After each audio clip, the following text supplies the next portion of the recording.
Okay, welcome to another Funky Marketing podcast.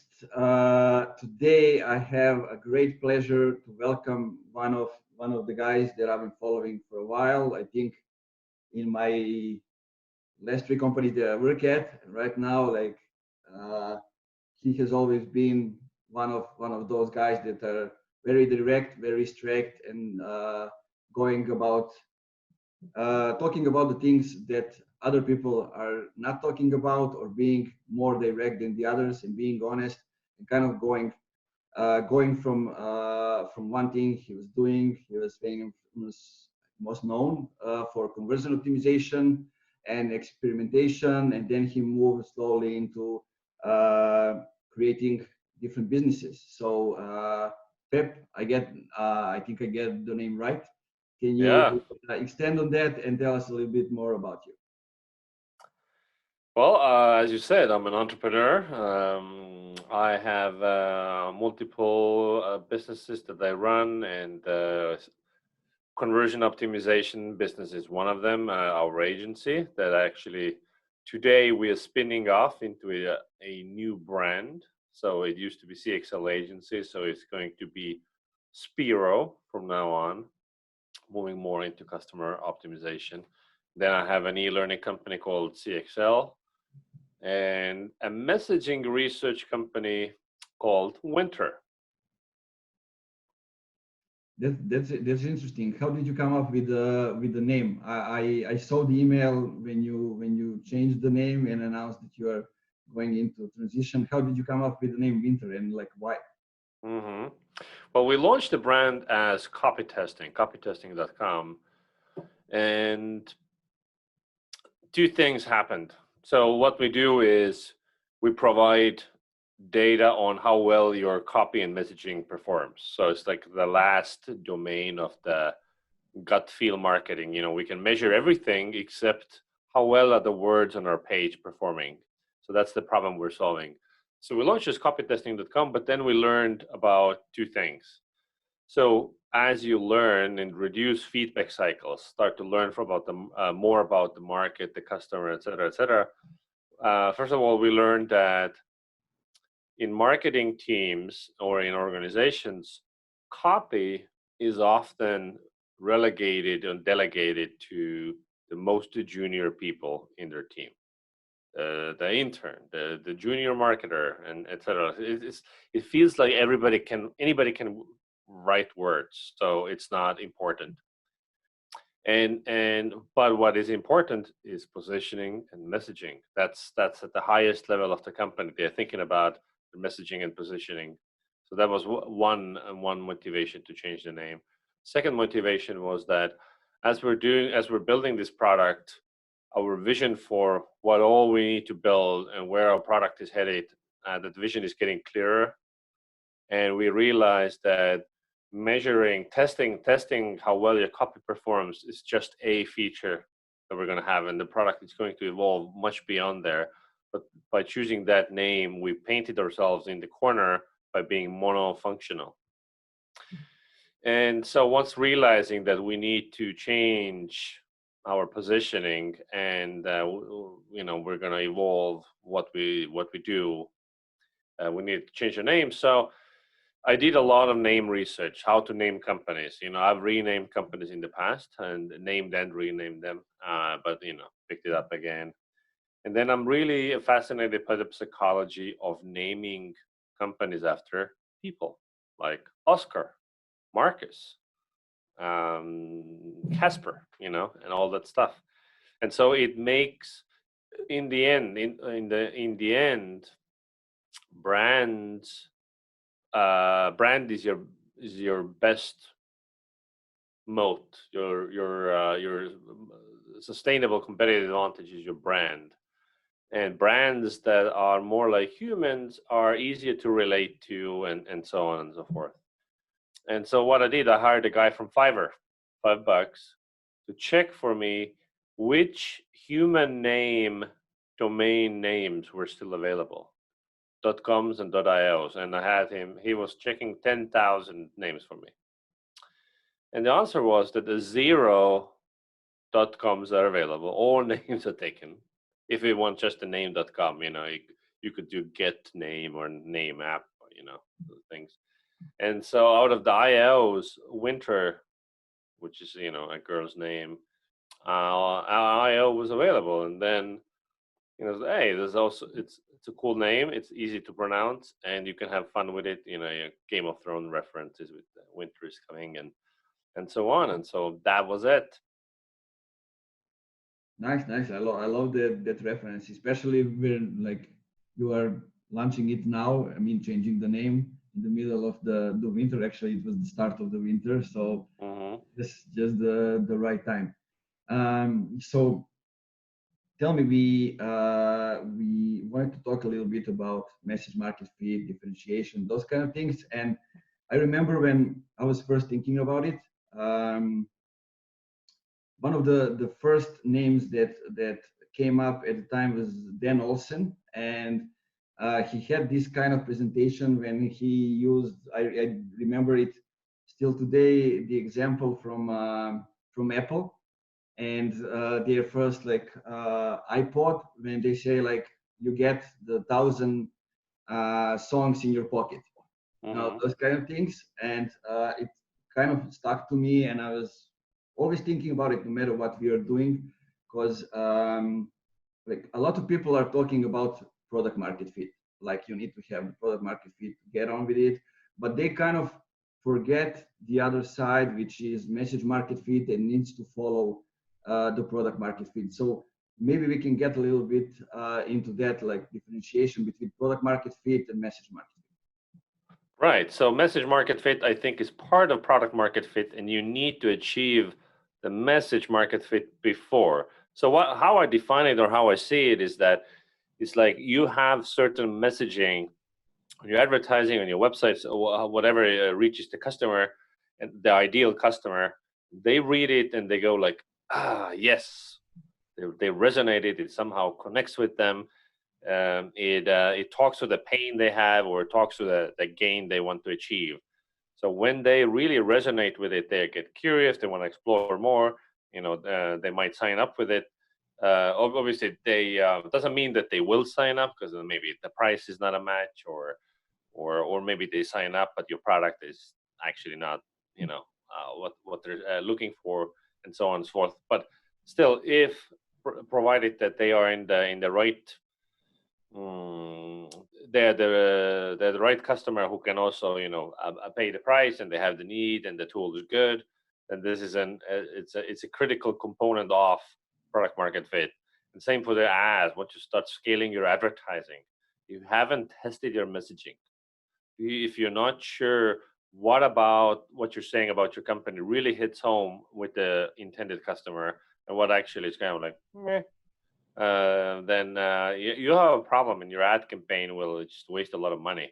So achieving message market fit is critical to A, get to product market fit, and B, to scale your marketing in an effective way. Yeah, and it can help us also differentiate, right? Because as we are seeing today, there are so many companies over there, and we can easily find the competitors for whatever we are doing. And Exactly, yeah. I think it's never been easier to like go ahead and search and find somebody who is over there looking for some services, but how can we actually differentiate ourselves from the others and stand out a little bit? Yeah, so if your messaging does not make it clear how you are different, the odds are, first of all, that nobody will ever find out about you, or like very few people, because the word will not get around. The way I look at the differentiation, it doesn't actually start from messaging. It starts from the DNA of a company, like, because differentiation is not a line of copy you write. It starts from somewhere deeper. It's about getting in tune about your brand, and what are you really about. And obviously you need to know what are all these competitive options out there, and like where are you adding something new and different to the conversation. So if I was to start a new email marketing SaaS company today, and I would say, hey, send beautiful email newsletters and test your email campaigns. You know, this has already been solved 1,000 times over. It will go nowhere. Nobody will care about this messaging because, like MailChimp, the market leader in this category, already did these things 20 years ago, right? They're still doing it. People don't need another one, and also maybe you're cheaper, but, cheaper is a really poor competitive strategy unless you have some sort of a major structural advantage that you can do this while others cannot, and you can do this profitably. But then again, in email, the free and the cheap has already been done. It's like the Amazon SES or like all these providers. So you cannot do free as well. So you actually need to be different. And then obviously there are lots of different ways how you can be different and differentiate. But it starts from the differentiation starts from actually being different. And then obviously your messaging needs to make it clear that this is not some sort of a vanilla, we do these things as well type of company. Yeah, or we do it all. Like Right, exactly, yeah. That is the most common. We serve everyone and we do it all. Yeah, it resonates a lot because for us, what we do to create demand, especially on LinkedIn, when we use like personal profiles and we amplify people in front of the companies, it's important to find out the companies that have the culture, the values, but to have that, the founder needs to know his story and then transfer the stories to the employees so everybody can find their place inside the company. And I think that's where it all starts. Like, why are we actually here? And how can I be part of the story? And then we go to the customers and how they can fit in the whole story. Right? It's not all about like we listen to everything that customer says and that's how we go, but sometimes it's a little bit different. Right, exactly right. Yes. One thing I wanted to touch a little bit, and I'm seeing it as I was like a mentor for these agri-tech companies, startups, and like somebody who is new in the field and just going to it, and I'm looking at listening to founders, looking at the companies, and like they are all putting in the first place, in the first plan, like the features of what they are creating it.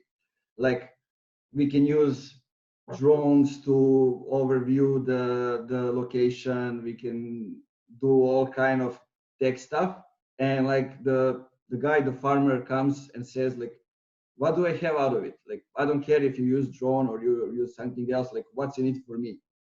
So I think we maybe we can discuss a little bit about how we can move the shift from talking about the features, talking about the product, and to talk a little bit about why the customers would actually care.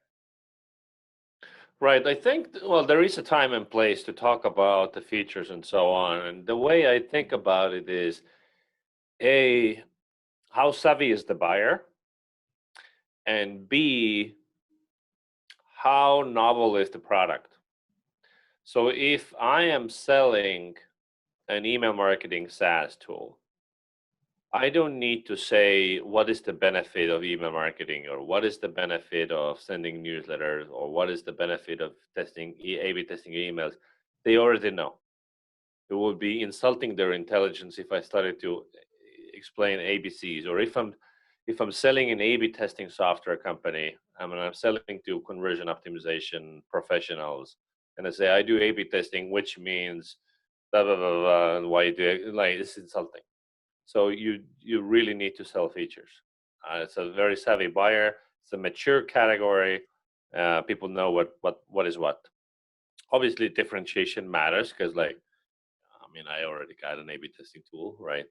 So, but if it's a category that is new, if it's new, if it's emerging, if if this is not a standard product. For instance, agency services are not standard products because there is no, I mean, when you say you do content marketing, it can mean very many things. Does it include, like you need to explain a lot of things. Same with like winter, when we're in the space of testing your messaging, which is a completely new thing. It's not something that most people don't think about that they need to do it. And it's not a standard thing that already exists. So I need to sell a lot about why do it, what is the benefit, and how does it even work, or what is it. I need to do a lot of work there, whereas others might not do it.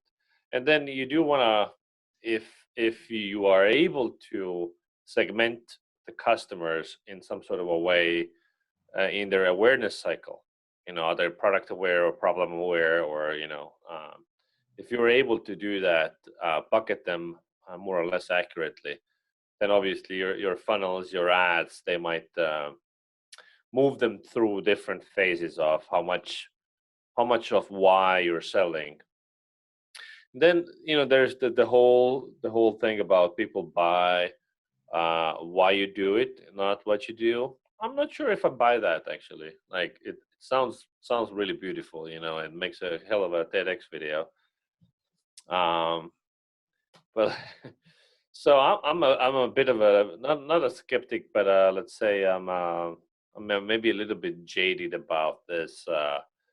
Like who buys email marketing because why they do it? I mean, there might be an exception, which is Hey, the new service from the Basecamp founders, because they actually have a strong why, they have a story, so it might work in their case, because they have a stance, they have a point of view, which is the best way to launch anything these days. Because the classic way is you launch a new SaaS tool is you start from positioning.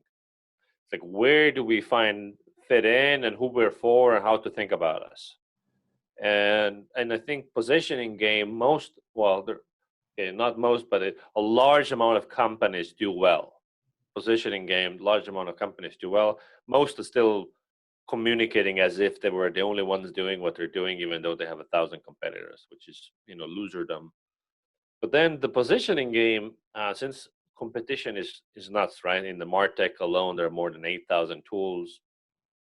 Inside the MarTech tools, there are like 100 A/B testing tools and 188 social media management tools. Like the competition is really, really tough.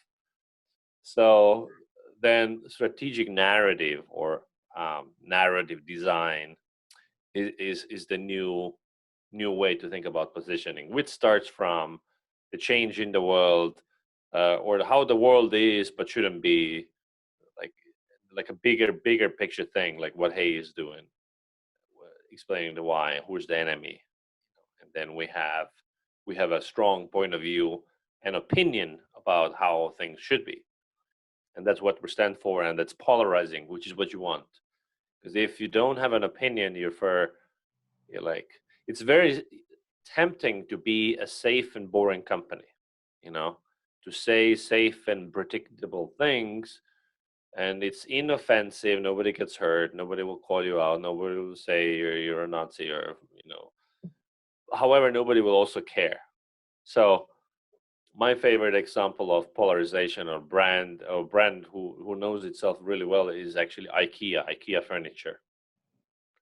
So think about it, and like it's in when people are asked to name a unique company, it's always top of the list. And it's weird because the company is like from 1940s, and until today there is not a single company that does the same thing, right? Like, of course, furniture is a competitive category, but nobody has like ripped them off. It also explains how difficult it is to do what they're doing. And what I admire about their brand is like, they have certain brand philosophies.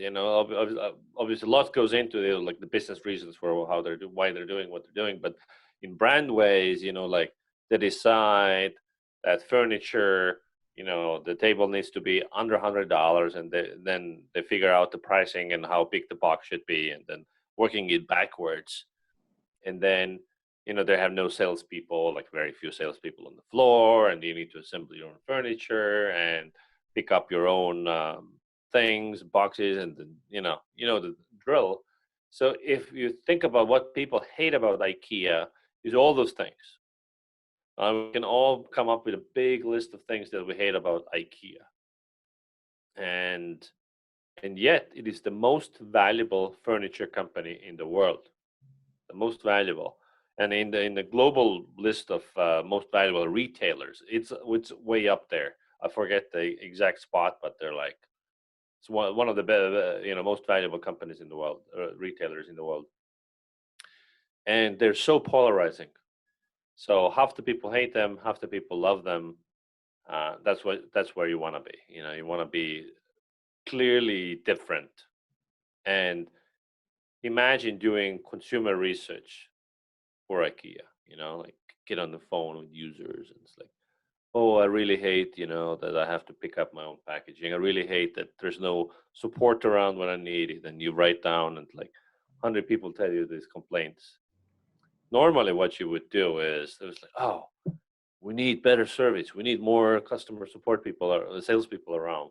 We need to do all these things to address the problems. However, IKEA says, no, this is how it works. It's essential for their business model to work. So they have certain brand principles that they do not compromise on, and they work around them. So any feedback needs to be filtered through, a certain brand lens first, which, and I think very few companies get away, are able to do this, because it takes a very strong brand. Really need to know your identity to not follow all the user feedback.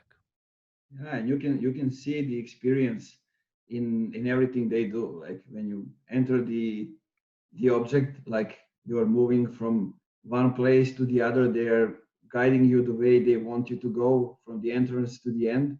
And that's how you look for the things, like depending on which part of your house or your room you want to buy stuff and those kind of things. And Well, for sure, there are like other really smart business things to do. Like, because all the IKEA stores are far away from the center, where real estate is cheap, and it takes you a long time to get there. Drive for an hour, and then inside the store, how much time do you spend? Way more than 1 hour, 2-3 hours. And in order your irrational mind to justify the trip, the time you spend there, like you make it worth it by buying more stuff. exactly, even like having a lunch and all those kind of things. And I remember, this came to my mind, like that commercial they have. Actually, it's not a commercial, they just renamed the products based on how the people are using them. Like the couch was the place when you go to sleep when your husband is snoring, like Mm. those kind of things. And it's like really it's experience again, and showing different things, like how are people actually consuming their stuff. Yeah, totally. Yeah, I mean, and also, playing on their Swedish heritage and like the unpronounceable names for the products, and all that stuff. It's just quirky. It's weird in the best sense. And what is the next alternative? Obviously the furniture category will vary from country to country, but basically, uh, in most markets, the next alternative to IKEA is a really fucking boring furniture company, right? That have nothing special about them. Maybe they sell furniture that lasts forever, and their store is full of salespeople, but it's still, it's vanilla experience, boring as fuck. Yeah. Who else do you see as a good example when it comes to messaging and differentiation? Like I was looking at now when things were happening with pandemic, with Black Lives Matters, all those movements, and like here in Serbia, we had like uh, sort of like demonstrations. We had problems with the quality of the air, all kinds of issues with the government, but still like no company is taking a stand. No company is getting involved with that. And so I was like, I cannot say, okay, we have some good examples here, but I need to go and see what like companies in the US, in Europe, maybe what they are doing differently, so I can like show to the people that's what you need to do. You need to take a stand sometimes, not so you be. I'm gonna go underground as much as possible, and hopefully nobody will see me until it passed. And that's not how you do it. Yeah. Well, I think is like, I mean, the fear of not fear of taking a stance is understandable. Oh, you know, people will hate us. Okay, great, and they will. But then another portion of people will love you, you know. So ultimately, it also it comes down to a lot of the founders of the company, you know, like it the founders need to have an opinion on things, like because like the cause, committing to a cause needs to be authentic, or otherwise it's like the whitewashing, and it doesn't work. People will see through the bullshit if you're actually not serious about it, if you turn it into a marketing campaign. So it needs to be like a long lasting you know, point of view for how your company fits in, what do you care about. So like Patagonia in the United States, you know, making outdoor clothing.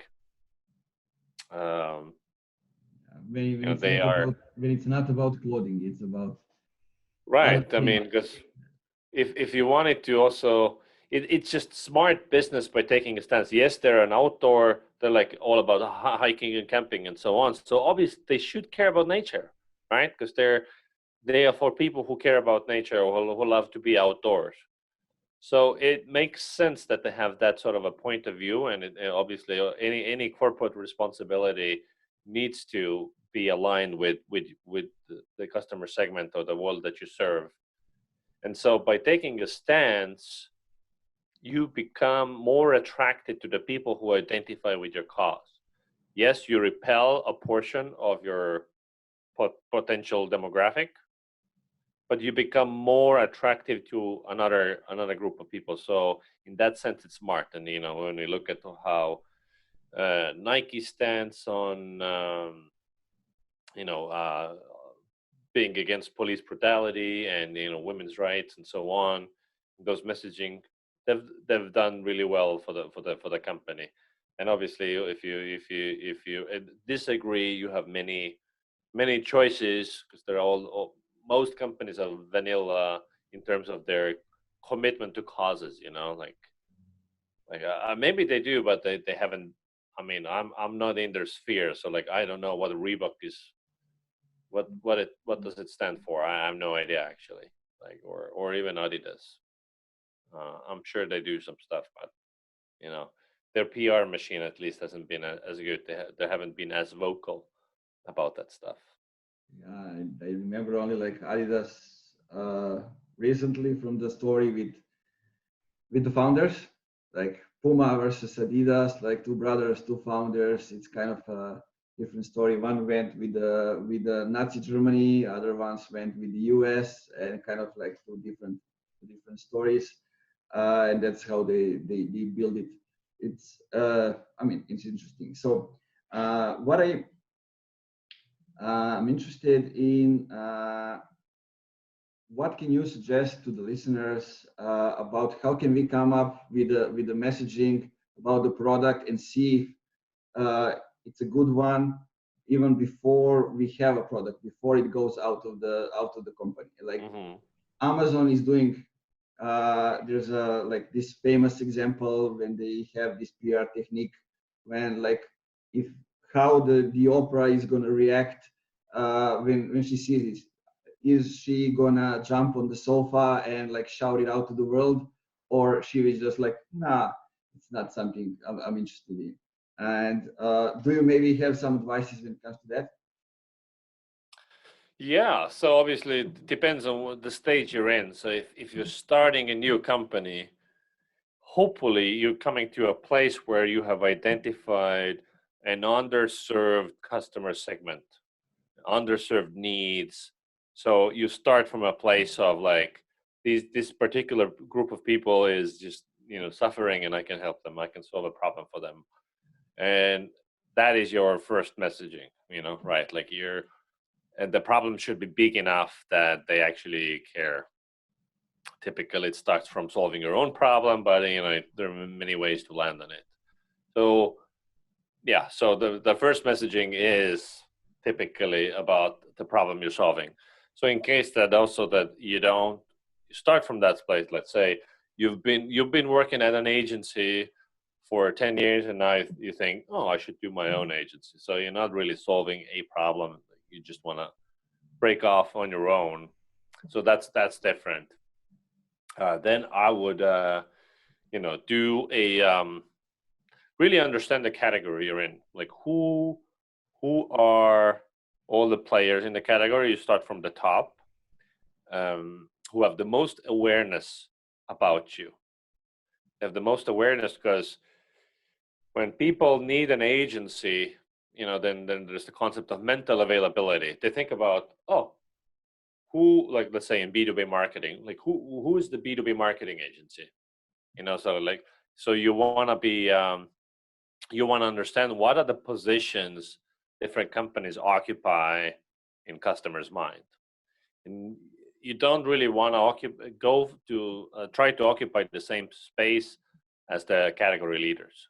Like look at the top 5 if you have access to that data. How are they positioning, and you don't want to do the same. And maybe if it's like if you look at the bottom 5, let's say they're like you identify 50 competitors.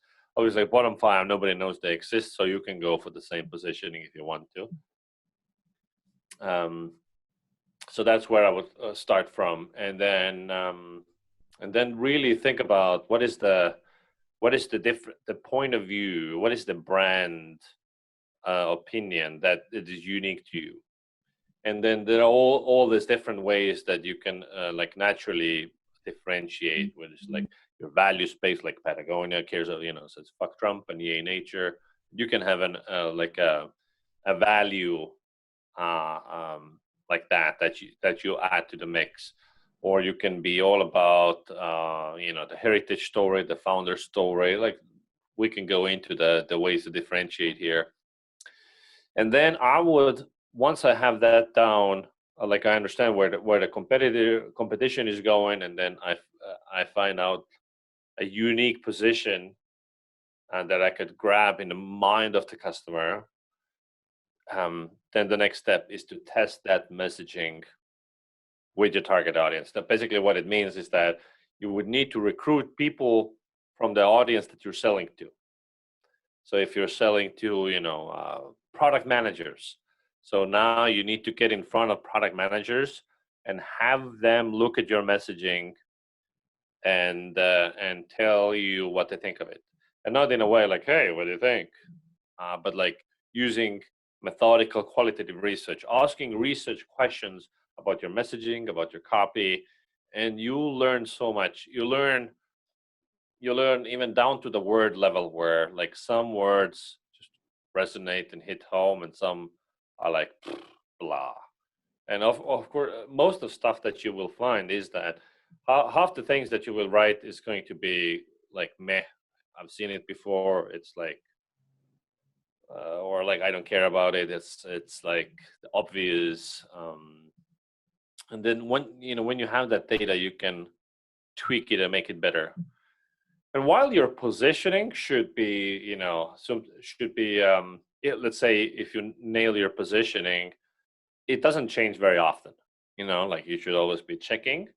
But if you've done your positioning groundwork well, it should not change. But messaging itself is always constantly changing, evolving. And so you should be also constantly testing it, like minimum once a year. I would do it quarterly at least. And we should not confuse messaging with copy, because you can have your Christmas campaign and whatever different, like you can ship different copies. So the hierarchy, I think, is like there's positioning.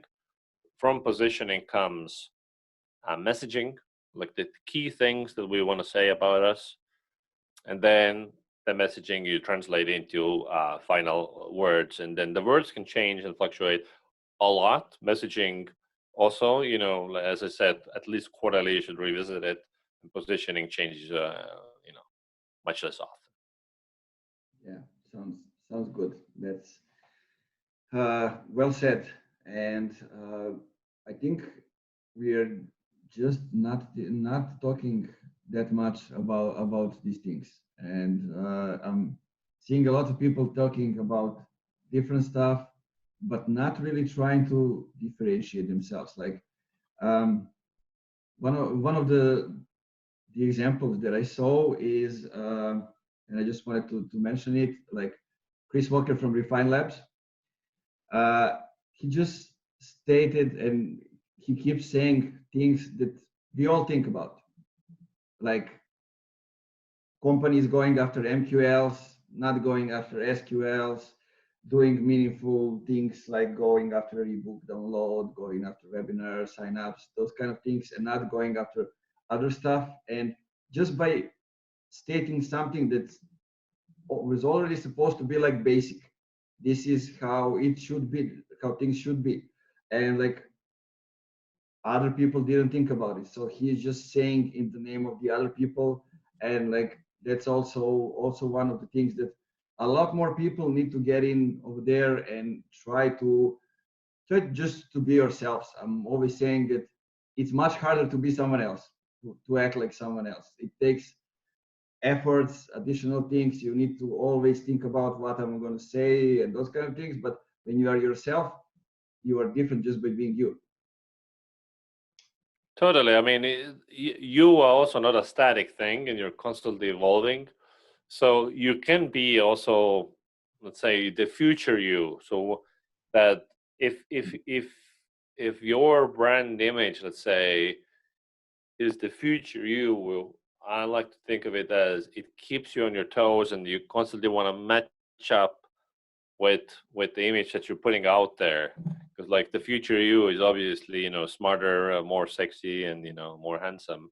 So you want to match up to the image. Yeah. So tell me, what's the future for you? You started with copy testing. Now it's winter. How are you evolving? Yeah, well, I mean, differentiation, when I first really started thinking about it, and it's probably like it's been a year and a half, 2 years when this has been really a top of mind issue for me. And obviously, the first thing is that I look at my own companies. And it's like, well, what can I do? Because if I look at CXL, my e-learning company is marketing education, and you can think of it as, if I really have to describe the company in the most boring way possible, I would say it's a bunch of videos, right? Obviously, it's the best and the in-depth, and we have the best practitioners. It's all true. But in the e-learning scene, it's the easiest companies to start these days, because anybody has access to decent cameras today. It's very cheap, and if you know some stuff, you can just turn on the camera and start talking, right? And bam, you have your own online course. So in the e-learning space, there's a lot of competition from the ground, like all these independent creators. Of course, distribution is a massive challenge for them, so they're not eating too much into our business, but like the whole group combined, is a significant amount. And then there are the big guys like your Coursera, Udacity, LinkedIn Learning, and so on. So where do we fit in there? And when doing brand research, basically it was evident that we are not differentiated enough. In fact, our differentiation is you need to be kind of a category connoisseur to get it. Like really, you need to be really into the marketing space. So it's like, in order to drive our future growth and to really have like the message market fit, also like our messaging needs to be clearly differentiated. And so that's what I've been working on. And so this coming year, 2021, is when CXL will undergo dramatic changes. Some of them are that we're going to drop the since I told you we're spinning off our agency, which used to be CXL Agency, into its own name, and we're going to drop the name Institute. So CXL is just CXL, and it's a learning company. And we are incorporating some totally new aspects into it. So 2021 is when CXL is going to be radically differentiated. It's another hour to explain how that's going to be, but like, watch this space. And then, you know, winter, I'm super excited about working on winter, because right now we are differentiated also by what we do, because there is no other tool out there that does messaging testing. Mm-hmm. And it's basically, it's a new idea and concept that I need to push and, you know, promote. But the vision would be that testing your messaging regularly becomes a normal thing, just like you do, you know, your web analytics, or you do user testing, or you do, you know, heat maps, or whatever the, you know, marketing measurement things. You also do message testing. So yeah, those are my priorities for the upcoming year. Sounds good and exciting. So as we are reaching the end, there is always one thing that I ask every guest, and it is there something that we didn't talk about that you want to talk about, or some message that you want to say to the audience, or something else that you want to say for the end? I think we covered most of the things that we've talked about. But as to the business owners and marketers, I encourage everyone to really think of the point of view that your company and you yourself have. That is not the same boring conventional things that everybody is saying. Like, what is an maybe even controversial point of view, and then really dive into it and explore it. You know, that's kind of like a self-development work that you need to do with yourself. What is it that you stand for? What is the wrong in the world that you're trying to make right? And if you have a strong point of view, that becomes your brand DNA. Then that becomes your strategic narrative, and then you can, and then differentiation, and you know, your message, and then, you know, you can stand out from the crowd. So yeah, explore yourself, know thyself. Sounds good. Thank you very much for being a guest.